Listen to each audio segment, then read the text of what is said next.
अस्सलाम वालेकुम नाजरीन, मैं हूं आपका मेज़बान फ़याज़ वलाना और आप देख रहे हैं फ़याज़ वलाना ऑफिशियल यूट्यूब चैनल। नाजरीन, यहाँ टोरंटो में हफ्ते की शाम है और आपके पास जब ये आप व्लॉग देख रहे होंगे तो इतवार की सुबह होगी।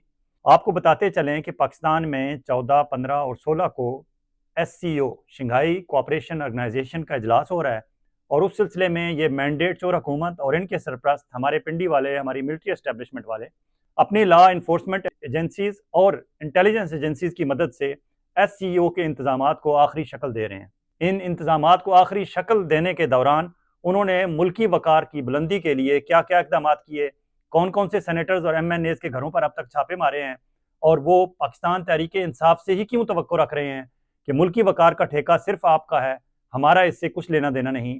हम आपको मुल्की वकार के नाम पे हम पाकिस्तान भर में सरकारी दफातर बंद कर देंगे, अदालतें बंद रखेंगे, इलेक्शन कमीशन ऑफ पाकिस्तान से कहेंगे कि आप बैक डोर से वो सारी चोर बाजारी करें, वो सब कुछ करें, 2 नंबरी 10 नंबरी करें जो आप कर सकते हैं और बजाय छुट्टियों का झांसा दिया जाए और पाकिस्तान तहरीक इंसाफ और अपोजिशन के तमाम पॉलिटिकल वर्कर्स को और सियासी रहनुमाओं को कहा जाए कि यह मुल्की वकार का तकाजा है कि आप अपनी सियासी सरगर्मियां बंद कर दें और आपके महबूब रहनुमा इमरान खान से मुलाकात ही मुमकिन नहीं, चाहे अडियाला जेल पार्लियामेंट हाउस से 38 किलोमीटर दूर ही क्यों नहीं। और फिर पाकिस्तान तहरीक इंसाफ की क्यादत के अंदर फूट डालने में हमारी एस्टेब्लिशमेंट किस हद तक कामयाब हुई है, क्या ले दे हुई है और बिल आखिर पाकिस्तान तहरीक इंसाफ की पॉलिटिकल कमेटी के अंदर एक और नई कमेटी कौन सी बना दी गई है। और आपसे गुजारिश कि आपने अगर अभी तक फ़याज़ वलाना ऑफिशियल यूट्यूब चैनल को सब्सक्राइब नहीं किया तो प्लीज़ सब्सक्राइब कर लें और हमारे साथ कमेंट सेक्शन में राब्ते में रहें। नाजरीन, इस्लामाबाद में इन दिनों SCO कॉन्फ्रेंस के हवाले से तैयारियां उरूज पर हैं। सरकारी दफातर बंद कर दिए गए हैं, स्कूलों में छुट्टियां दे दी गई हैं। हालांकि दुनिया भर में ऐसा नहीं होता। अब वो बाहर SCO वाले आएंगे भी तो वो क्या देखेंगे, बल्कि आने से पहले जो उन तक रिपोर्ट्स जा रही हैं। और फिर पाकिस्तान तहरीक इंसाफ के लोग बड़े तेज़ हैं, उन्होंने SCO ऑर्गेनाइजेशन की वेबसाइट पर जाकर उनका राब्ता ईमेल एड्रेस निकाल लिया है और अब उस ईमेल पे धड़ाधड़ ईमेल्स भेजी जा रही हैं और बताया जा रहा है कि पाकिस्तान में इस वक्त सूरत हाल क्या है। और फिर उन तमाम 34 ममालिक जिनके सरबराहान ने या उनके नुमाइंदा वफूद ने इस्लामाबाद आना है, उनकी इस्लामाबाद में डिप्लोमेटिक इनक्लेव में अपनी एम्बेसीज भी हैं और उनके राब्ते भी हैं। उन्हें पल पल यहाँ से खबर मिल रही है, उन्हें पता चल रहा है कि SCO के नाम पे वफाकी दारुल हुकूमत इस्लामाबाद को तकरीबन 1 हफ्ते के लिए बंद कर दिया गया है। इस मुल्क से किस तरह के तावन की तवक्को रखी जाए कि जहाँ एक कॉन्फ्रेंस कराने के लिए शहर को बंद कराना पड़ता है। ये पहली नाकामी लिखी जाएगी SCO की इस कॉन्फ्रेंस के हवाले से। और फिर अफगानिस्तान ने अपना मसला खड़ा कर दिया है। उन्होंने कहा है कि हमें क्यों नहीं बुलाया गया, हालांकि अफगानिस्तान की सूरत हाल ये है कि उन्हें ऑब्जर्वर के तौर पर बुलाया गया था और 2021 में उनकी ऑब्जर्वर की हैसियत भी खत्म हो गई। दूसरा मुल्क जिसे ऑब्जर्वर के तौर पर यहाँ बुलाया जाता है वो मंगोलिया है और इस दफ़ा भी वो शरीक हो रहे हैं। लेकिन हमारी हुकूमत, ये मैंडेट चोर हुकूमत जो फॉर्म 47 की बैसाखियों के सहारे खड़ी है, इसकी बौखलाहट का ये आलम है कि इन्होंने आइनी तरमीम के हवाले से, SCO के इंतजामात के हवाले से और पॉलिटिकल एक्टिविटीज़ के हवाले से अमली तौर पर हैंड्स अप किए हुए हैं और तमाम तर ठेका हमारी पिंडी वालों को, मिलिट्री एस्टेब्लिशमेंट वालों को दिया हुआ है। अब तक जो इंतजामात किए गए हैं SCO ऑर्गेनाइजेशन के हवाले से, उसमें छुट्टियों के अलावा पाकिस्तान तहरीक इंसाफ के रहनुमा इमरान खान से मुलाकातों पर पाबंदी लगाई गई है। इससे शायद मुल्की वकार को बुलंद होना था। मजीद मुल्की वकार की बुलंदी के लिए और SCO के मेहमानों को बेहतर इंप्रेशन देने के लिए क्या किया गया, अभी ताज़ा इतला मिली है कि इस्लामाबाद से पाकिस्तान तहरीक इंसाफ के सेनेटर सैफुल्लाह अबड़ू को गिरफ्तार कर लिया गया है। यकीनन इससे भी मुल्की वकार में इजाफा होगा।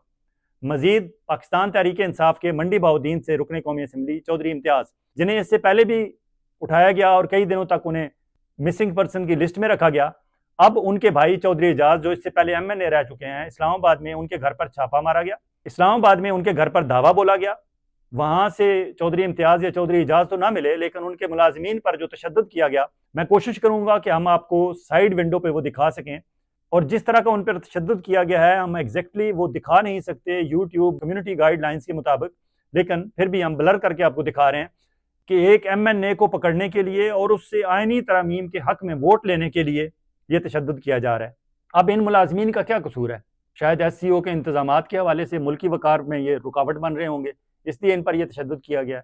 मजीद मुल्की वकार के इजाफे के लिए ब्रिगेडियर असलम घुमन, जो पाकिस्तान तहरीक इंसाफ के MNA हैं, लाहौर में उनके घर में गुज़िश्ता 3 दिनों से लॉ इन्फोर्समेंट एजेंसीज ने घेरा किया हुआ है और वो ब्रिगेडियर असलम घुमन साहब की तलाश में है। इससे भी मुल्की वकार में इजाफा हो रहा होगा। और फिर गुजरांवाला से MNA मुबीन आरिफ जट, ये पाकिस्तान तहरीक इंसाफ के हैं, इन्होंने मुस्लिम लीग नून के खुरम दस्तगीर को हराया था। मुबीन आरिफ जट के फार्म हाउस को तहस नहस कर दिया गया है। उनके वालिद साहब का बयान आ चुका है और मुबीन आरिफ जट और उनकी फैमिली इस वक्त तक रूपोश हैं। उनका कुछ पता नहीं कि वो कहाँ हैं। उनकी गिरफ्तारी के लिए जो कुछ तबाही फैलाई जा रही है और गुजरांवाला में लोगों को दिखाया जा रहा है कि किस किस्म की इस वक्त हुकूमत है, किस किस्म की मुल्क में फस्तायत है, यकीनन ये भी मुल्की वकार में इजाफे का बायस बन रहा होगा हमारी मिलिट्री एस्टेब्लिशमेंट के मुताबिक। एक और MNA है पाकिस्तान तहरीक इंसाफ के, रियाज फतेहाना साहब। वो 3 हफ्ते टोरंटो में रह के गए हैं, उसके बाद वो शिकागो रहे, न्यू जर्सी रहे, इस वक्त भी वो बैरून मुल्क हैं। उनके बेटे को पहले अगवा किया गया, फिर चंद रोज पहले उन्हें रिहा किया गया। रिहा करने के बाद घर के पास खड़े करके उनकी वीडियो बनाई गई और उसके बाद दोबारा उन्हें उठा लिया गया। रियाज फतेहाना की मिसेज आसफा रियाज फतेहाना, उन्होंने बाकायदा स्टेटमेंट पाकिस्तान तहरीक इंसाफ को दे दी है कि हमारे साथ जो ये जुल्म करना चाहते हैं कर लें। हमारे बेटे को एक दफ़ा इन्होंने उठाया, अब दोबारा उठा लिया गया, लेकिन इसके बावजूद हम अपने सियासी नजरियाती मौक़िफ़ से पीछे नहीं हटेंगे। रियाज फतेहाना साहब इस वक्त भी बैरून मुल्क हैं और उन्होंने वाजे कर दिया है कि मैं वापस पाकिस्तान नहीं आ रहा, मैं इस आईनी तरमीम के मामले में इन्वॉल्व ही नहीं होना चाहता। वो अपने आप को दूर रख रहे हैं क्योंकि उन्हें पता है कि अगर पाकिस्तान चला गया तो फिर मेरे साथ वही होगा जो ब्रिगेडियर असलम घुमन, मुबीन आरिफ जट और चौधरी इम्तियाज़ के साथ हो रहा है। फिर रहीम यार खान से पाकिस्तान तहरीक इंसाफ के MNA हैं जावेद वड़ाइच, उनकी गिरफ्तारी के लिए छापे मारे जा रहे हैं। उनका घर, उनके फार्म हाउसेस सब कुछ तबाह कर दिया गया है। शायद इससे भी मुल्की वकार में इजाफा कराना मकसूद था। फिर आपको याद होगा चंद रोज पहले पाकिस्तान तहरीक इंसाफ के एक और MNA सादुल्लाह बलोच, उनकी बीवी और बेटी को उठा लिया गया था और फिर उन्हें फ़ोन किया गया था कि हम आपकी बीवी और बेटी को उठाकर ले आए हैं, आप पेश हो जाएं। सादुल्लाह बलोच पेश हुए थे तो फिर उनकी बीवी और बेटी को छुड़ाया गया था। इससे भी शायद मुल्की वकार में इजाफा होना था और ये शायद SCO वालों को ये भी एक अच्छी एग्जाम्पल देना होगी कि इस मुल्क में ये हो रहा है।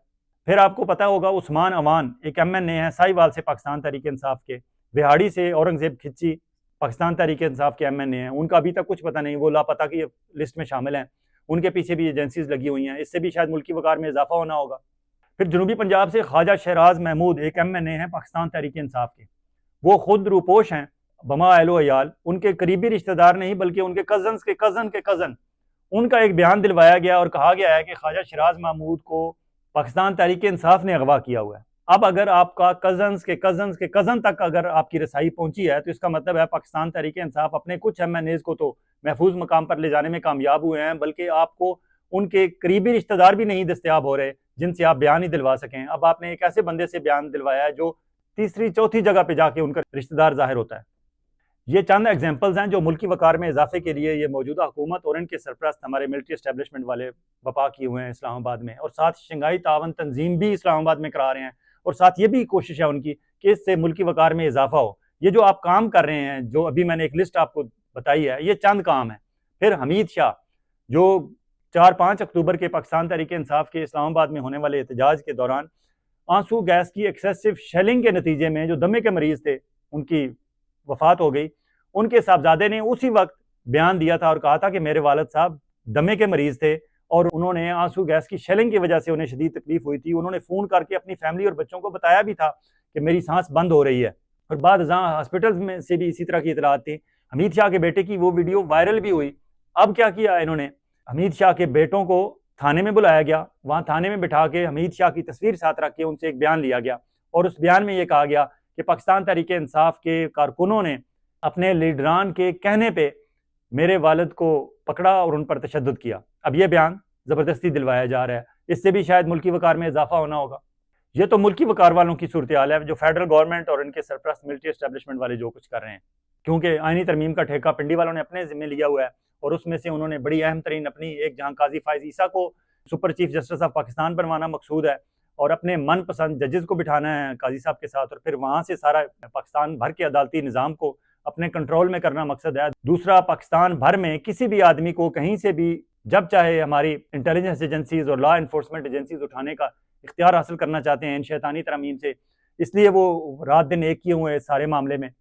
और फिर इमरान खान पे इस तरह के मुकदमात बना के उन्हें फांसी के फंदे तक अल्लाह ना करे पहुंचाना मकसद है इनका, इसलिए ये पिंडी वाले रात दिन एक किए हुए हैं। दूसरी तरफ बिलावल भुट्टो जरदारी और श्री रहमान को भी एक ख्वाब आया है, उस पर बात अगले विलाग तक उठा रखते हैं कि उन कायद आज़म से उनकी मुलाकात कब हुई और कायद आज़म साहब कौन सी आईनी तरमीम चाहते थे और उस कायद आज़म के ख्वाब को पूरा करने के लिए अब बिलावल जरदारी क्या कर रहे हैं। अभी बात करते हैं पाकिस्तान तहरीक इंसाफ के अंदर क्या खिचड़ी पक रही है। पाकिस्तान तहरीक इंसाफ की पॉलिटिकल पार्टी का एक इजलास हुआ है और उसमें काफ़ी ले दे हुई है।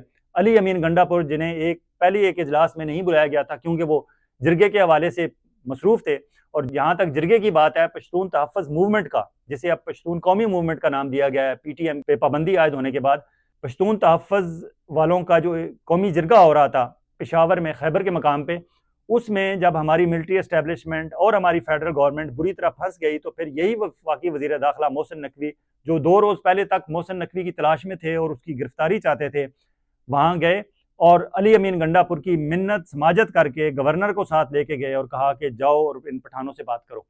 अली अमीन गंडापुर ने रेस्क्यू किया फेडरल गवर्नमेंट को भी और मिलिट्री एस्टेब्लिशमेंट को, और ख़ुद जाके उनसे बात की और फिर वहाँ लॉ एंड ऑर्डर की सिचुएशन को कंट्रोल किया। लेकिन पुलिस वाले जब वहाँ गए तो पुलिस वालों को तलाशी देनी पड़ी पश्तून तहफ़्फ़ुज़ मूवमेंट की इंतज़ामिया को, और फिर वहाँ पश्तून तहफ़्फ़ुज़ मूवमेंट का ये 3 रोज़ा इज्तिमा है जो जारी है।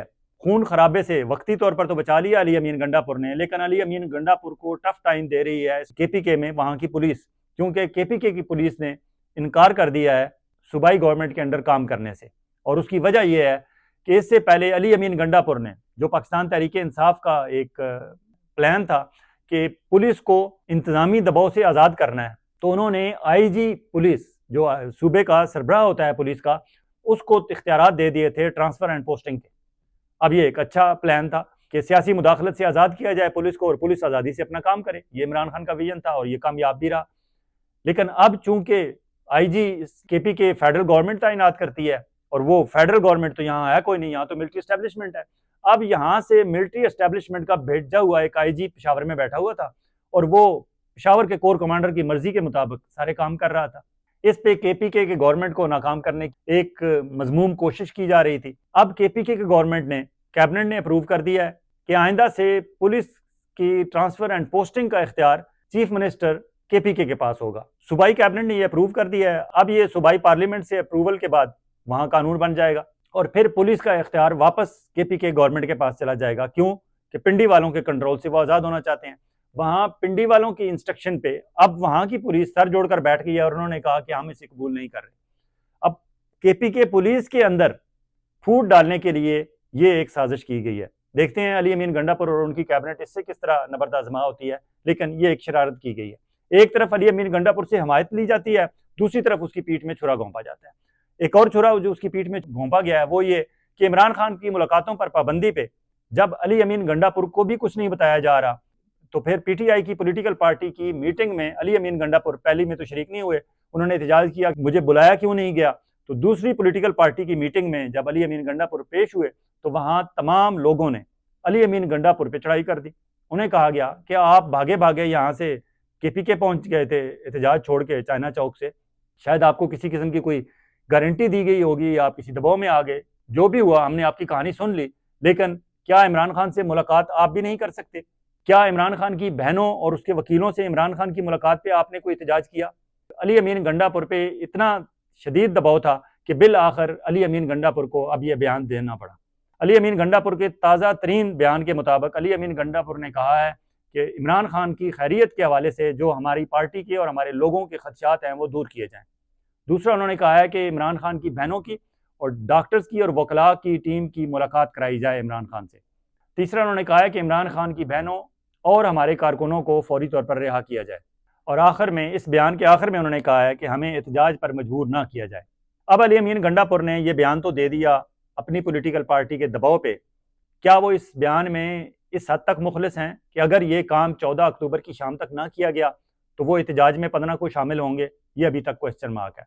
लेकिन हमारी मिलिट्री एस्टेब्लिशमेंट और ये मैंडेट चोर हुकूमत अगर चाहते हैं कि वाकई SCO के दौरान मुल्क में हालात कंट्रोल में रहें और लॉ एंड ऑर्डर की सिचुएशन ना पैदा हो, तो फिर आपको पाकिस्तान भर में किसी बंदे पर एतबार नहीं तो कम अज़ कम इसी पे अली अमीन गंडापुर, जो इस वक्त तक आपके लिए सहूलतकारी, भरपूर सहूलतकारी भी कर रहा है, उसे ही इमरान खान से मिलवा दें। लेकिन शायद जिस तरह की इतलात हैं कि इमरान खान के कान में दर्द शुरू हुआ, वहाँ से इन्फेक्शन फैली और अब उन्हें शदीद बुखार में भी वो मुब्तला हैं। दूसरी तरफ गुज़श्ता रात इतलात हैं कि अडयाला जेल से तकरीबन 2000 कैदियों को शिफ्ट कर दिया गया है जेलम, चकवाल, अटक और दीगर जेलों में। ये क्यों किया गया है? क्योंकि अभी 5 अक्टूबर को जो अरेस्ट किए गए वो तकरीबन 1000 पीटीआई के लोग नए अरेस्ट करके अडयाला ले जाए गए थे। वहां पहले ही गुंजाइश से बहुत ज्यादा कैदी हैं। अब अगर 2000 वहां से शिफ्ट कर दिए गए हैं तो उसका एक मकसद तो ये हो सकता है कि ये तवक्को रख रहे हैं कि आइंदा 2-3 दिनों में जिस तरह पीटीआई ने एहतजाज की कॉल दी हुई है, मजीद लोग अरेस्ट करने पड़ेंगे और वो हजारों में होंगे। तो वहाँ गुंजाइश पैदा की जा रही है, एक सूरत यह है। दूसरी वहां से ये इतलात थी कि कैदी क्योंकि तादाद में बहुत ज्यादा थे तो वक्फे वक्फे से वहां कैदी नंबर 804 के हक में नारे लग रहे थे। वहां अंदर जो माहौल बन रहा था कि कहीं अंदर से कोई इस किस्म की कोई शोरश का इम्कान ना हो, तो वहां से वो प्रेशर भी कम करने के लिए लोगों को दूर भेजा जा रहा है। अब अली अमीन गंडापुर की मुलाकात होगी नहीं होगी, बहनों की, उनकी इमरान खान की बहन नौरीन खान जो अभी तक अरेस्ट नहीं है, बाहर हैं, उनकी मुलाकात होगी नहीं होगी, वकला की टीम मिल सकेगी नहीं मिल सकेगी, ये आइंदा 2-3 दिनों में वाजे होगा। लेकिन अगर प्रेशर पाकिस्तान तहरीक इंसाफ के वर्कर्स ने बरकरार रखा और SCO के हवाले से वकार का जो नाम बदनाम किया जा रहा है, अगर उस पर कुछ ख्याल इन्हें आ गया तो ये 14 अक्टूबर की रात या 15 अक्टूबर की सुबह कुछ इस तरह का इंतजाम करेंगे कि हाँ हम इमरान खान से मुलाकात करा रहे हैं, और उसके बाद फिर घंटों के हिसाब से वहाँ वेटिंग रूम में बिठाया जाएगा मुलाकाती टीम को या मुलाकाती रुकन को, जिसको भी, और उसके बाद ऐसा बंदा चुना जाएगा जो वापस आके कम अज कम 100% दुरुस्त बात ना बताए, वो बात बाहर आकर बताए जो हमारी मिलिट्री एस्टेब्लिशमेंट चाहती है, जिसमें पब्लिक में इमरान खान की सेहत के हवाले से और खैरियत के हवाले से तशवीश बढ़ने ना पाए। इसके साथ ही आपसे इजाज़त चाहेंगे। बहुत जल्द एक और व्लॉग के साथ आपकी खिदमत में हाजिर होंगे। उस वक्त तक आप अपना और अपने गिरदुनवा के लोगों का इसी तरह ख्याल रखिएगा जिस तरह आप चाहते हैं कि आपका ख्याल रखा जाए। अल्लाह हाफिज़।